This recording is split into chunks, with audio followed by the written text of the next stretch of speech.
अस्सलाम वालेकुम, मैं हूं रेहान तारिक और आप देख रहे हैं दास्ताक। मुसलसल 3 रोज तक धौंस, धांधली, इल्जामात, जवाबी इल्जामात, गालम गलोच और हाथापाई का बिलाखिर आज खात्मा हो गया। आज 3 रोज के बाद अपोजिशन लीडर शहबाज शरीफ को पुरसुकून अंदाज में खिताब का मौका मिल ही गया।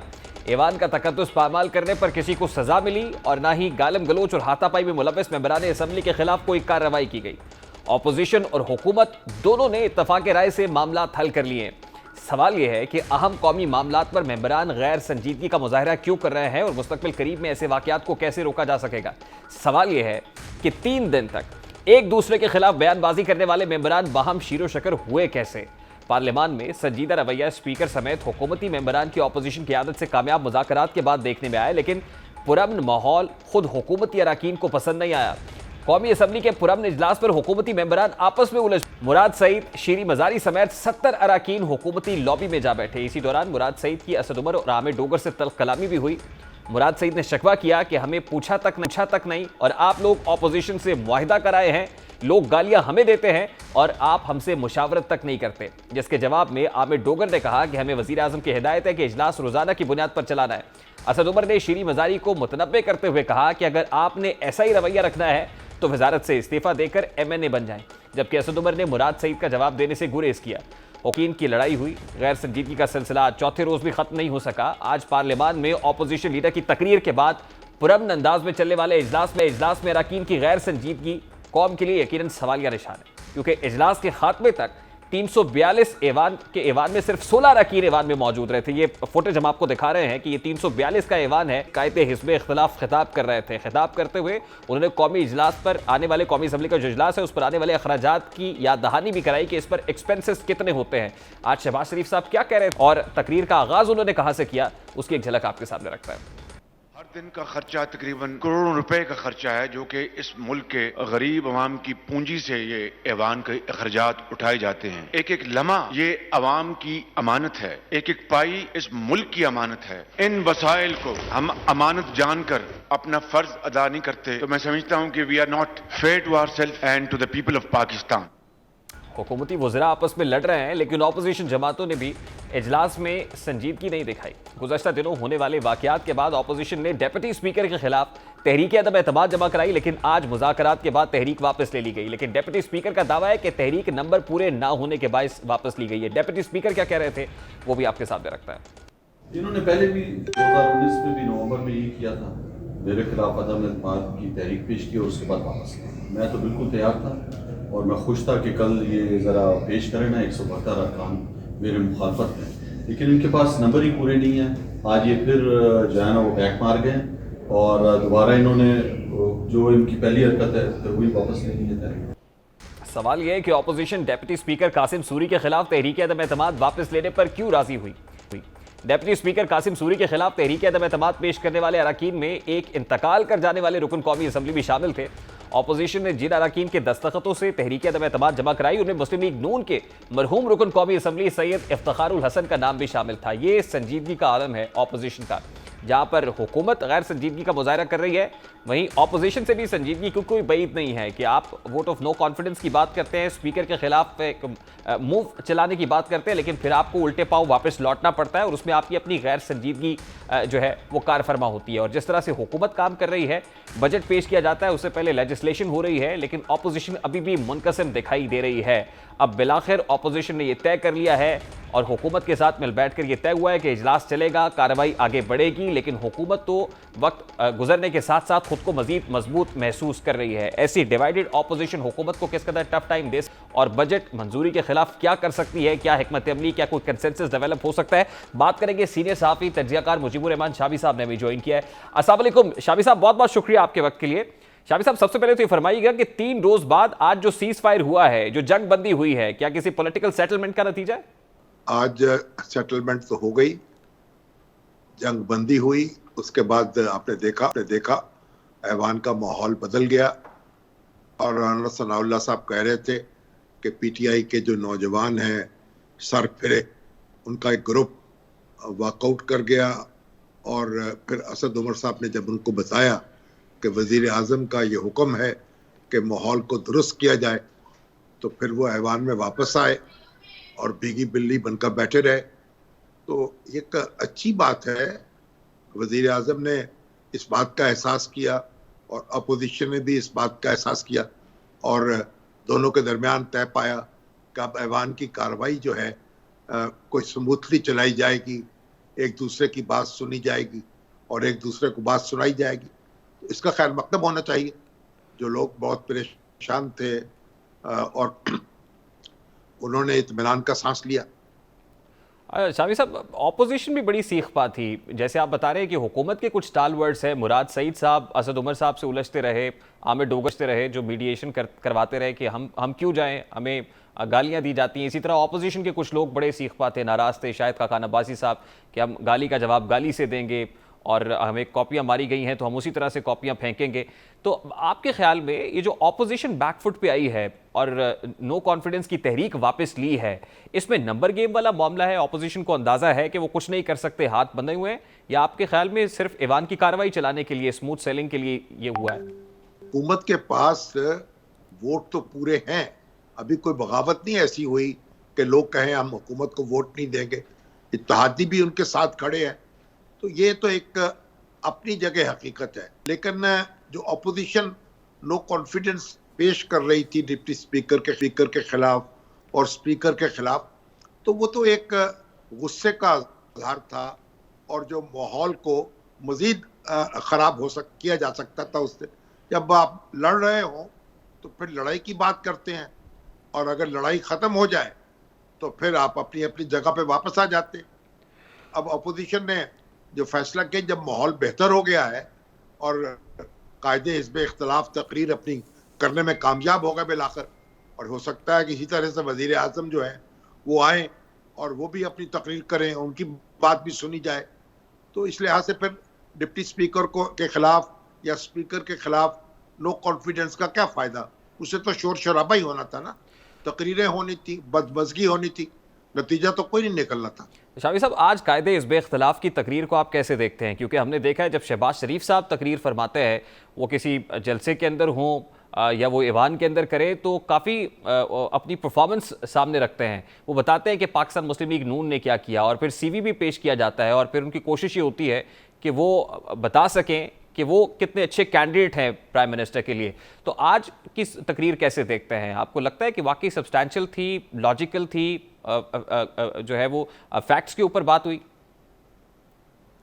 देखिए, पंजाब गवर्नमेंट ने शहबाज शरीफ की क़यादत में परफॉर्म किया है और उसका सब लोग एतराफ़ करते हैं कि उनके दौरे इक़्तिदार में पंजाब में बहुत कुछ तरक्की हुई है और बहुत पंजाब को एक मसाली सूबे के तौर पर देखा जाता था। तो अपनी इसी परफॉर्मेंस की वजह से उन्होंने वोट लिए हैं 2018 के इलेक्शन में और इसी परफॉर्मेंस को अब वो पेश कर रहे थे। तो ये तो अब जाहिर है कि उस परफॉर्मेंस की बुनियाद पर ही उनका मुतालबा या तकादा होगा ना कि लोग आइंदा उनको वोट दें। शामी साहब, आने वाले दिनों में ऑपोजिशन आपको ईवान के अंदर रहकर ही परफॉर्म करती हुई दिखाई दे रही है, या आपको लगता है कि ईवान से बाहर भी आएंगे और सड़क गर्म करने का इरादा भी है? देखिए, जब पीपल्स पार्टी PDM से अलग हो गई या उसे अलग कर दिया गया, तो उसके बाद वो स्ट्रीट पॉलिटिक्स जो है उसको तो एक धचका लग गया और ये जो मुतालबा किया जा रहा था या वादा किया जा रहा था या दावा किया जा रहा था कि हम असम्बलियों से इस्तीफे दे देंगे और स्ट्रीट जो है उस पॉलिटिक्स का शिद्दत से आगाज हो जाएगा, तो अब इस्तीफों की बात तो ख़त्म हो गई है। ना मुस्लिम लीग नून इस्तीफे की बात कर रही है और ना मौलाना फजलुर रहमान बात कर रहे हैं। उनका कहना ये सारी जमातें अगर मुस्ताफ़ी नहीं होंगी तो उसका कोई नतीजा नहीं निकलेगा। तो पीपल्स पार्टी ने अलग होकर या उसे अलग करके वो स्ट्रीट पॉलिटिक्स जो है उसको तो एक धचका पहुंचा दिया है।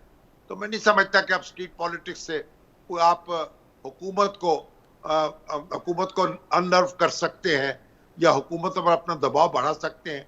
अब तो अगले इंतखाब की तैयारी करनी चाहिए, क्योंकि जो वक्त गुजरेगा इंतखाबात करीब आते जाएंगे और इंतखाबात के मैदान ही में मुकाबला होगा और यही मुल्क के लिए भी बेहतर है, जमहूरियत के लिए भी बेहतर है, हुकूमत के लिए भी बेहतर है और अपोजिशन के लिए भी बेहतर है। शामी साहब, जैसे आप फरमा रहे हैं कि इस्तीफों वाला एटम बम तो नहीं चल सका और ना ही ऐवान के अंदर किसी तब्दीली की कोई सबील अभी दिखाई दे रही है, तो हुकूमत कितनी मजबूत हुई है? देखिए, एक एक दिन के अंदर 20-20 कानून अगर मंजूर करा लिए जाए, बजट तकरीर हो, फिर जिस तरह से अभी हुकूमत जो है वो क्लेम कर रही है कि जीडीपी भी ग्रो कर रही है, प्रोडक्टिव मॉडल भी बहुत अच्छा दिखाई दे रहा है, तो आपके ख्याल में हुकूमत कितनी स्ट्रांग है अगर हम नेक्स्ट इलेक्शंस के लिए भी तैयारी की बात करें तो?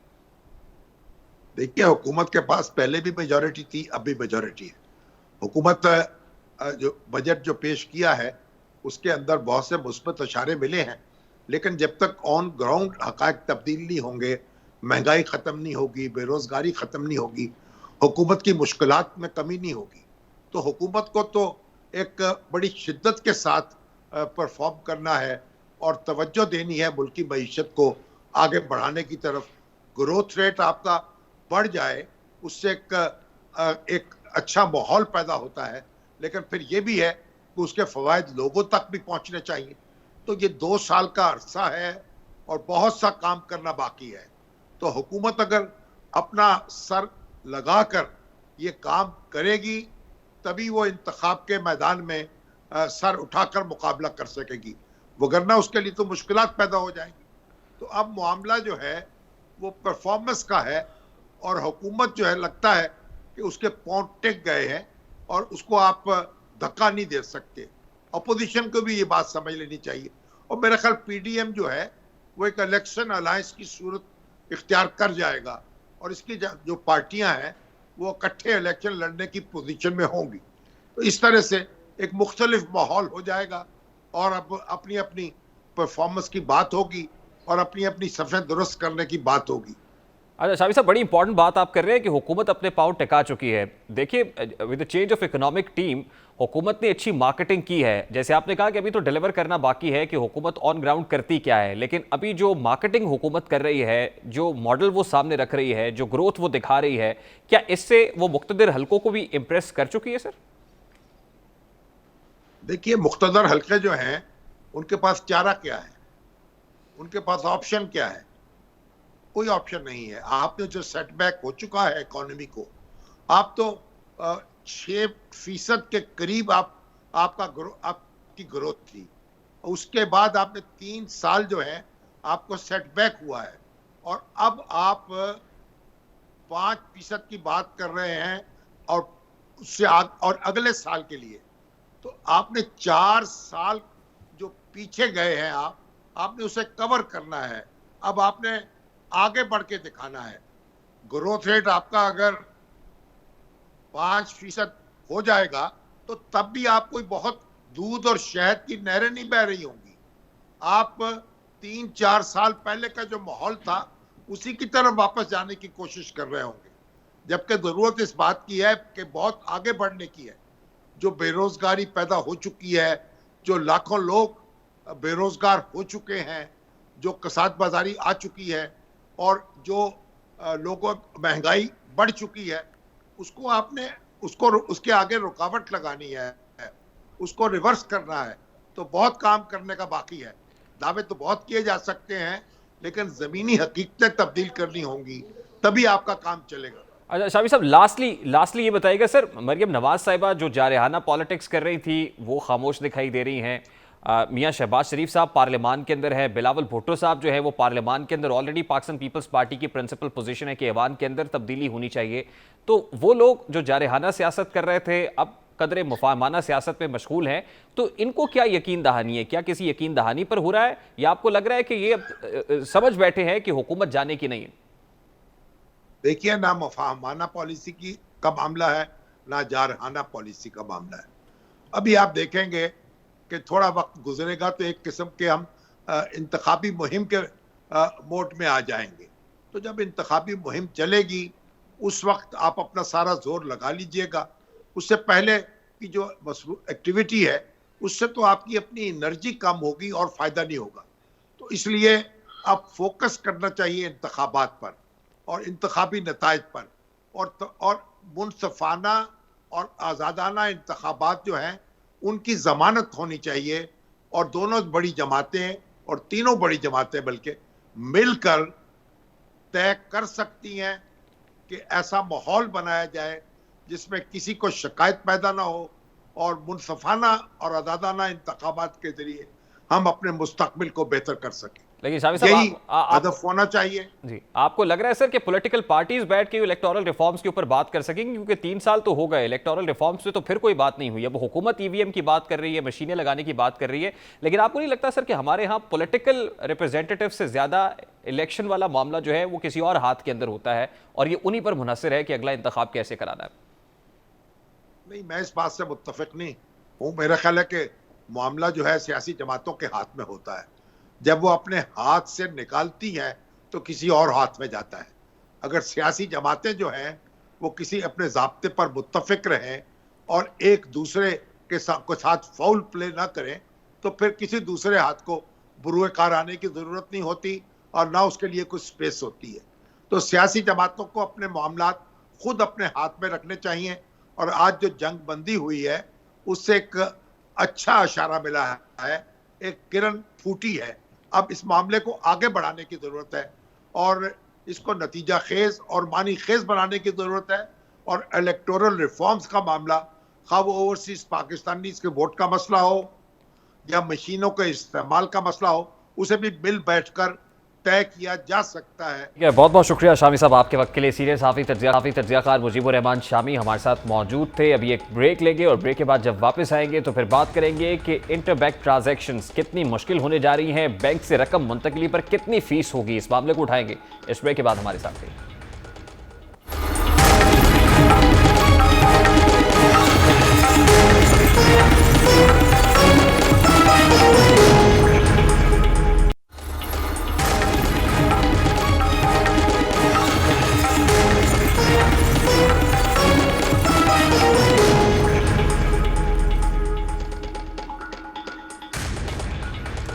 Welcome back. एक ऐसे वक्त में जब पूरी दुनिया कैश इकोनॉमी की बजाय डिजिटल ट्रांजैक्शंस की जानिब बढ़ रही है, डिजिटल इकोनॉमी की तरफ जा रही है, दुनिया भर में रकूम की ऑनलाइन मुंतकिली में इजाफा हो रहा है। अमेरिका, बरतानिया समेत दुनिया के अक्सर ममालिक में बैंक से बैंक ट्रांजैक्शंस पर कोई चार्जेस लागू नहीं होते, इसलिए लोग कैश की बजाय बैंक से डिजिटल ट्रांसफर को तरजीह देते हैं।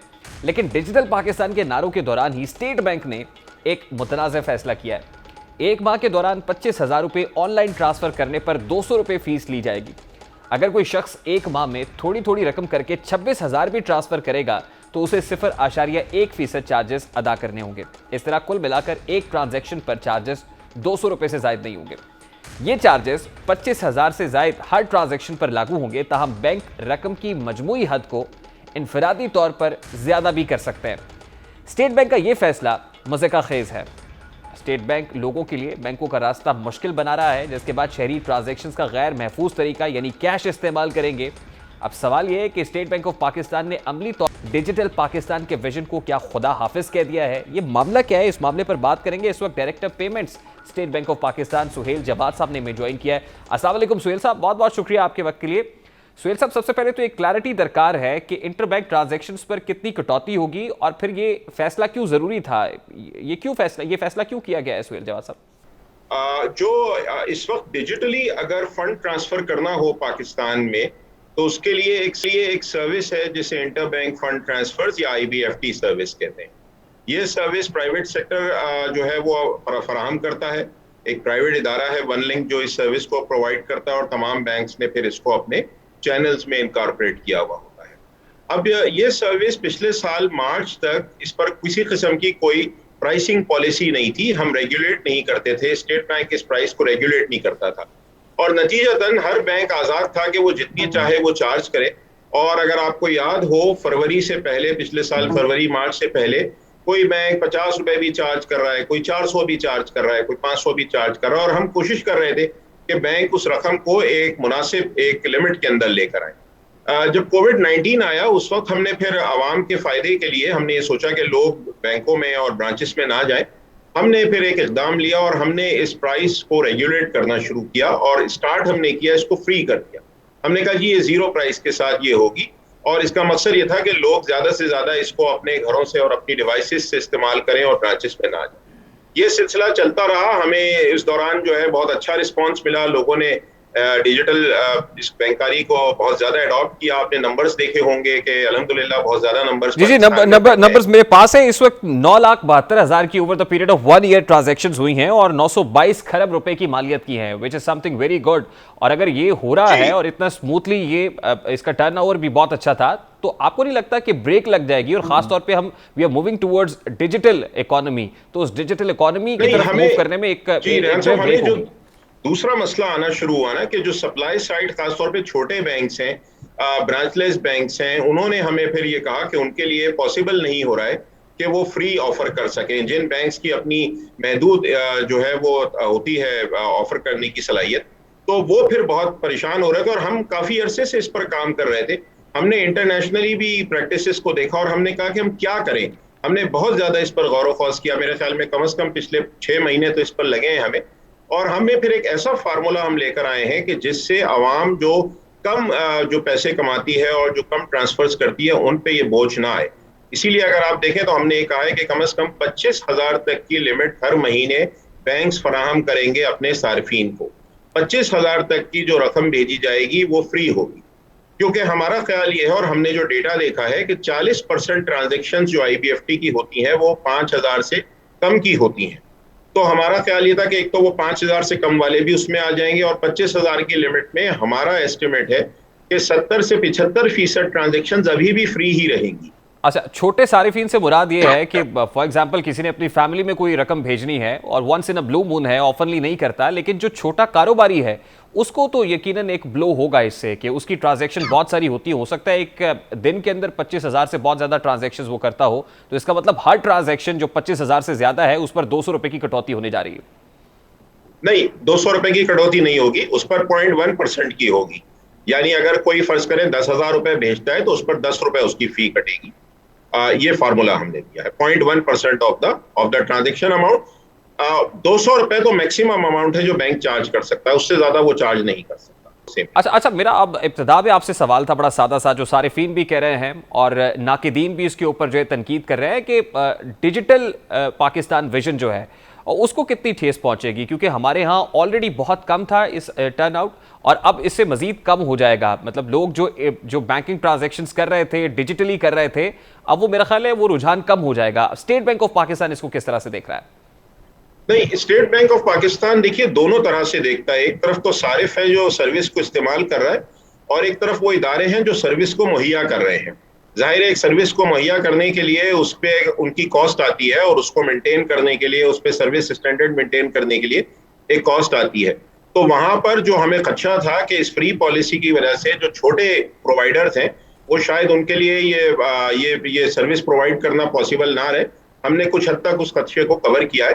तो इंशाल्लाह आप देखेंगे कि इस पॉलिसी की वजह से लॉन्ग रन में पाकिस्तान को फायदा ही होगा और डिजिटल ट्रांजैक्शंस प्रोवाइड करने वालों की भी तादाद बढ़ेगी और इस्तेमाल करने में भी कोई आप देखेंगे कि इंशाल्लाह काबिल ज़िक्र। अच्छा सुहेल साहब, लास्टली मुझे बताइए कि 0.1% को बढ़ाने का भी कोई आगे इम्कान है? यानी स्टेट बैंक ऑफ पाकिस्तान, इससे पहले आप देखें यूज़र को आप हैबिट डेवलप करते हैं, जब वो आदी हो जाता है उसके बाद कुछ रकम कटौती की मद में आ जाती है, कोई टैक्स लगाया जाता है, मुस्तकबिल में आप समझते हैं कि इसको वुसअत भी दी जा सकती है? देखिए 0.1% लगाने का फैसला भी एक बहुत मुश्किल फैसला था और स्टेट बैंक ने बड़ी मुश्किल से ये फैसला किया है। तो उम्मीद है कि हम इंशाल्लाह इसको कम ही करेंगे, बढ़ाना तो जरा मुश्किल ही लग रहा है। तो इंशाल्लाह ताला व्यवस्था रहे, शजर से उम्मीदें बाहर रखें। और मुझे बताएं कि इसका कोई रिवर्सल भी हो सकता है, क्योंकि जिस तरह की क्रिटिक आ रही है या बिजनेस कम्युनिटी करे या फिर हुकूमत की तरफ से कोई प्रेशर हो, तो रिवर्सल भी हो सकता है इस डिसीजन का? देखिए अभी state bank is very open. सिर्फ हम प्रेशर की वजह से या क्रिटिक की वजह से तो शायद फैसले ना करें, हम बिल्कुल जमीनी हकायक को, डेटा को मद्देनजर रखकर फैसला करेंगे और हमने ये फैसला किया है कि हम इस पॉलिसी को देखते रहेंगे। हम दोनों तरफ से देखेंगे कि सर्विस प्रोवाइडर्स पे क्या असर आ रहा है और सार्फिन पे क्या असर आ रहा है और ओवरऑल डिजिटाइजेशन पे क्या इम्पैक्ट आ रहा है, और जो मुनासिब फैसला होगा मुनासिब वक्त पर स्टेट बैंक बिल्कुल। ठीक है, बहुत बहुत शुक्रिया सुहेल जवाद साहब हमारे साथ मौजूद थे, director payment state Bank of Pakistan. गुफ्तगू आपने सुनी है कि 0.1% की डिडक्शन होगी बैंकिंग ट्रांजैक्शंस के अंदर, यानी बैंक टू बैंक अगर आप डिजिटली ट्रांजैक्शन करते हैं तो 10,000 की ट्रांजैक्शन अगर है तो उस पर 10 रुपये कटेंगे, अगर 1,000 की ट्रांजैक्शन है तो 1 रुपया कटेगा। 0.1% का मतलब ये, लेकिन ये उस वक्त कटेंगे जब आपकी अमाउंट 25,000 से ज़ायद हो जाएगी। और 25,000 से ऊपर का मतलब ये कि अगर 26,000 रुपये की ट्रांजैक्शन अगर आप कर रहे हैं तो आप देख लीजिए कि तकरीबन जो है वो इससे कोई 26 रुपये तकरीबन बनते हैं। 26,000 का मतलब ये है। तो इसके लिए जो छोटा बिजनेसमैन है, ताजर है, यकीनन उसको डिफ़िकल्टी होगी। लेकिन जैसे सुहेल साहब बता रहे हैं कि सर्विस प्रोवाइडर्स को अपनी सर्विस फराहम करने के लिए ये रकम ज़रूरी है ताकि वो सर्विस जो है वो स्मूथली फराहम कर सकें। मार्केट डिजिटल पाकिस्तान विजन के लिए कितना नुकसानदेह साबित होता है ये तो वक्त ही बताएगा कि लोग इस रुझान को की तरफ कम जाते हैं या लोग फिर से जो है वो कैश ट्रांजैक्शंस में चले जाते हैं। बिजनेसमैन इसको क्या प्रमोट करते हैं, पैसे देते हैं, कटौती से डर कर दोबारा से फिर कैश की सूरत में अपना लेन देन करते हैं या फिर बैंकिंग ट्रांजैक्शंस को जारी रखते हैं, ये तो वक्त ही बताएगा। अभी एक ब्रेक लेंगे, कोई एक शॉर्ट ब्रेक, जिसके बाद वापस आएंगे तो फिर तज़किरा करेंगे कि ईरान में इंतखाबात पाकिस्तान के लिए अहम क्यों बन गए हैं। ईरान में सदारती इंतखाबात होने जा रहे हैं, कल बड़ा अहम दिन होगा, लेकिन ये इंतखाबात खित्ते के लिए कितने इंपॉर्टेंट है इस पर बात करेंगे इस ब्रेक के बाद। हमारे साथ रहिए।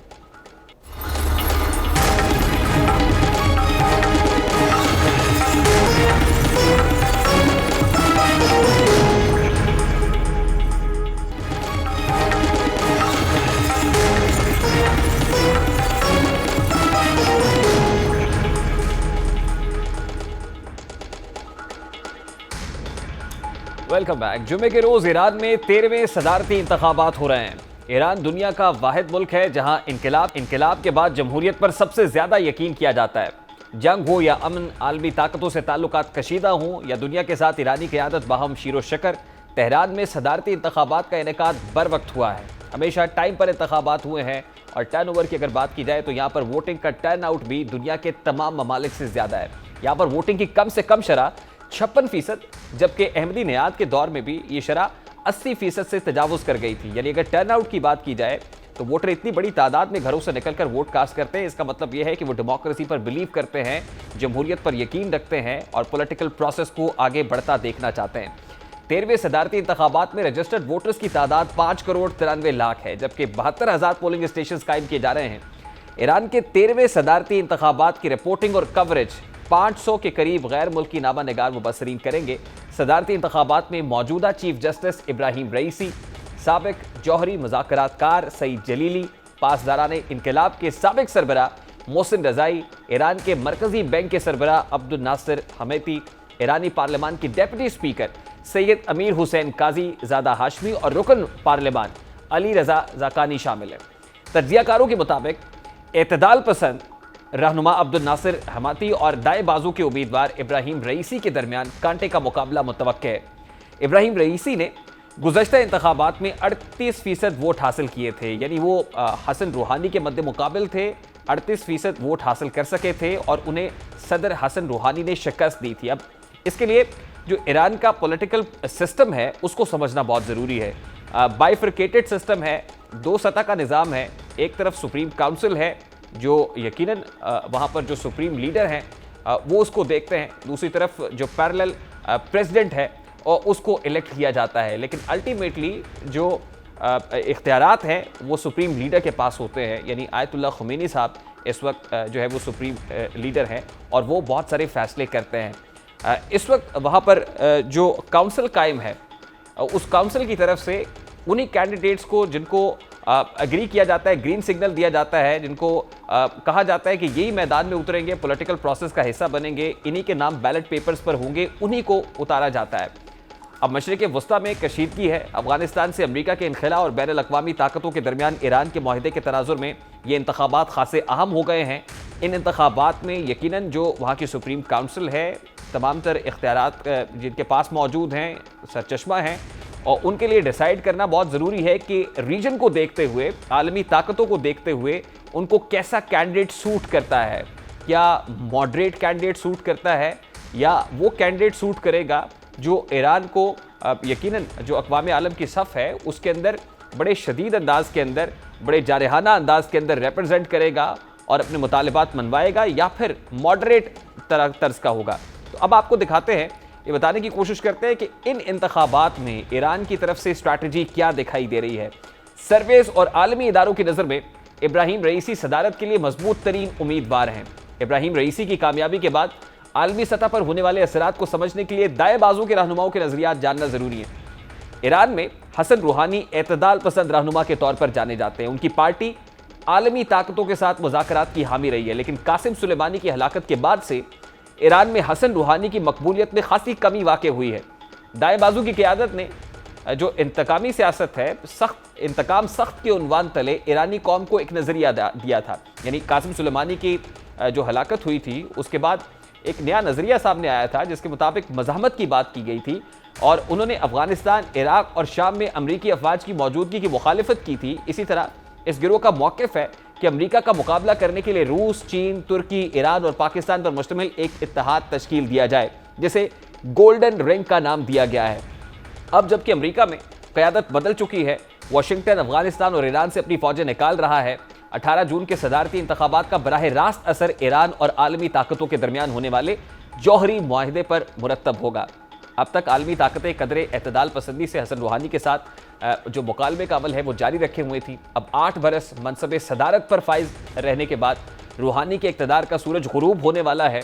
आलमी ताकतों और ख़ुद अमरीका की ख्वाहिश है कि 2015 की जो जौहरी डील है उसके ढांचे को दोबारा से फाल किया जाए, असर नौ देखा जाए, जिसे अमरीकी सदर डोनाल्ड ट्रंप ने एकतरफा तौर पर ख़त्म कर दिया था।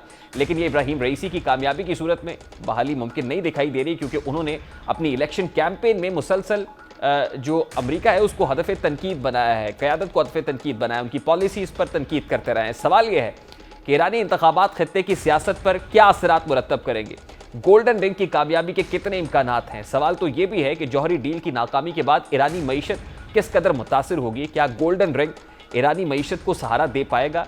और बज़ाहिर इस वक्त दिखाई ये दे रहा है कि जो काउंसिल जिन उम्मीदवारों को मैदान में उतार चुकी है और जिनकी कामयाबी के हवाले से बता रहे हैं मुबस्सरीन कि उनकी कामयाबी के इसमें भी हैं, तो दिखाई ये देता है कि ईरान अब मज़ाहमत की रवश पर चलना चाहता है। ईरान ने जौहरी असासों से अक़वाम आलम परेशान है कि वहाँ पर यूरेनियम अफजूदगी हो रही है, लेकिन एक ऐसा मुल्क भी है जो आलमी कवानीन की सरेआम धज्जियाँ बिखेर रहा है, जिसकी गैर संजीदगी के बायस दुनिया बड़ी तबाही से दो चार हो चुकी है। आपको बताएंगे कि दुनिया के किस खित्ते में ये मुल्क वाक़ है, वो क्या कर रहा है और दुनिया के तबाह होने का खदशा क्यों बढ़ गया है इस मुल्क के इस घिनौने धंधों की वजह से। उस मुल्क की इस कार्रवाइयों से रुख से पर्दा हटाएंगे, नकाब उठाने की कोशिश करेंगे। इस ब्रेक के बाद हमारे साथ रहिए।